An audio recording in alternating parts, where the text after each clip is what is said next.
Mrs. Kentucky, thank you for taking the time to answer my questions. Would you please briefly present your company, Blue Pallet? Yes, of course. So Blue Pallet is a world leader in materials handling management. So our head office is in Florida. We have a global network of 325 reconditioning centers employing more than 8,400 people in 51 countries. Everything is coordinated from the USA, but we have a liaison office in Brussels. This means that we have no corporate structures at a European level. In real terms, what kind of services does Blue Pallet provide? So Blue Pallet supplies manufacturers and producers with ready-to-use pallets, which form part of the logistics chain for transporting their goods. At the end of the chain, Blue Pallet collects the empty pallets from the retailers and distributors and return them to the nearest Blue Pallet reconditioning center.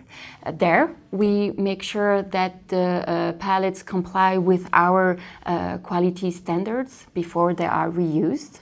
And of course, we make sure that the pallets are constantly monitored, checked, maintained, and reused to optimize the supply chain. Mm-hmm. Okay, and what is the added value of your services? Well, partnering with us enables our customers to concentrate their expenditures and efforts on their core business. So it's a win-win situation for the producer, the carrier, the distributors, and there are many advantages. So they don't have to purchase their pallets. The pallets are of good qualities. We optimize the use of the vehicle. There is a reduced cost of transportation and of storage, and they don't need to replace the pallets. Okay. What are the current issues Big Pallet is facing? Well, our main concern is the pallets turnaround rate, as the end of change collection is not good enough because pallets are damaged or customers do not facilitate the free circulation of the pallets. We are actually talking about 7 million pallets that are missing, which represent 7% of the total number of the pallets in circulation. And how can you solve that particular problem? Well, 2 years ago, Blue Pallet Europe installed in its subsidiaries an electronic system to track the pallet, which is called Total Loop, and it enables the pallet circulations to be tracked.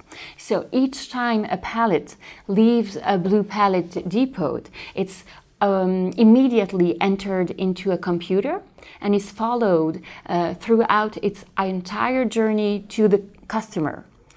So when it returns to the reconditioning circuit, we are able to identify both the period of use, the rate of the deterioration.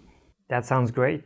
It is. We are very happy with the first result, and we have just appointed a new strategy and commercial development director for Europe with a new look on this amazing project, and we hope to keep going forward. Okay.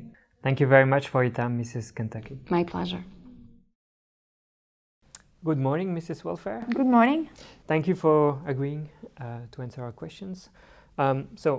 You have been Strategy and Supply Chain Director at Blue Pallet for about 4 years. Yes. And you've just decided to leave the group. How would you describe the situation at Blue Pallet right now, as well as the implementation of Total Loop? Well, the problem is that not all countries are using it to the same extent. The system depends on a close working arrangement between Blue Pallet and its customer, and they must be equipped with the appropriate trackers. They must also systematically track the individual routing of the pallets. And how do they react? Well, that varies according to the regions. Benelux is an exemplary market in terms of efficiency thanks to the density of the Benelux motorway network. However, the number of pallets in circulation has seriously declined in the past few years in both Belgium and Luxembourg. The managing director for Benelux is therefore drafting a plan for repatriating the surplus pallets. Blue Pallet has also struggled to expand and convince the other group customers of other subsidiaries, for instance, to use it, as there is no European common approach or European coordination center there. So this is quite challenging situation. Though when it's about Germany and Switzerland, the situation is dire, you know. We notice, for instance, that there is a decrease in the petrochemical sectors. There are some proposals also to relocate part of the automotive sector and some pressure for the environmental organization. So the situation is very challenging there. Okay. And what about Total Loop? Well, can you imagine that the vast majority of the customers in Benelux are still using a paper-based reporting system? This is quite incredible. And so far, the only solution that the supply chain Benelux has found is to move to Munich. And you know why? In order to put a stronger focus on the implementation of Total Loop in Germany and Switzerland. Okay, but at the expense of the Benelux. Yeah, that's what I think, yes. Okay, and what about the other regions? Well, in France there are two issues. Firstly, frequent delays in the return of the pallets, and secondly, a reduction in the quality of the return pallets. Some pallets are also simply missing. Okay, but why didn't you suggest to use Total Loop there? Again, this was not my call. There is no common European approach or agreement when it's about Total Loop. I'm going to give you an example. In France, for instance, logistic customers have attended a 3-month training program to be able to use Total Loop, while, on the other hand, I've been told that the construction sector in France as well wants absolutely nothing to do with Total Loop. They think it's useless and it's not their responsibility to invest in such programs. Okay, very clear. But what about Spain and Italy? This region is also part of the South Europe supply chain, according to Blue Pallet's organizational chart.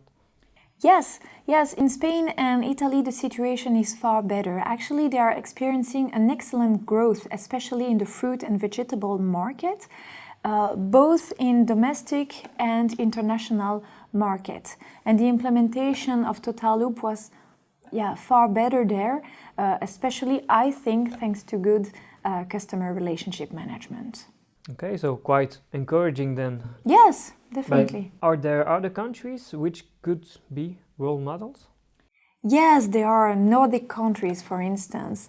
The managing director for Denmark, Sweden, and Norway, Denmark, Sweden, and Norway, Lars Magnusson, has created a simplified structure for all Nordic countries and has created global contracts covering all Nordic countries.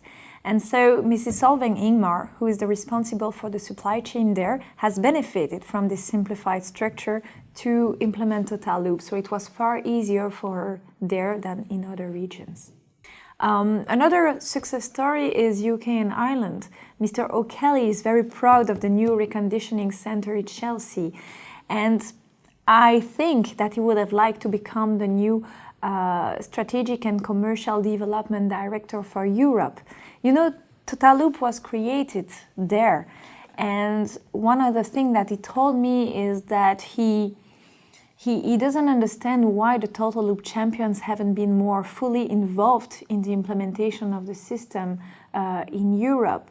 He thinks that it might be a good idea to allocate all those people to a hotline support role based in Dublin, of course, for fiscal reasons. That's what I think. Okay, thank you for your insights. It was very clear, Mrs. Welfare. You're very welcome.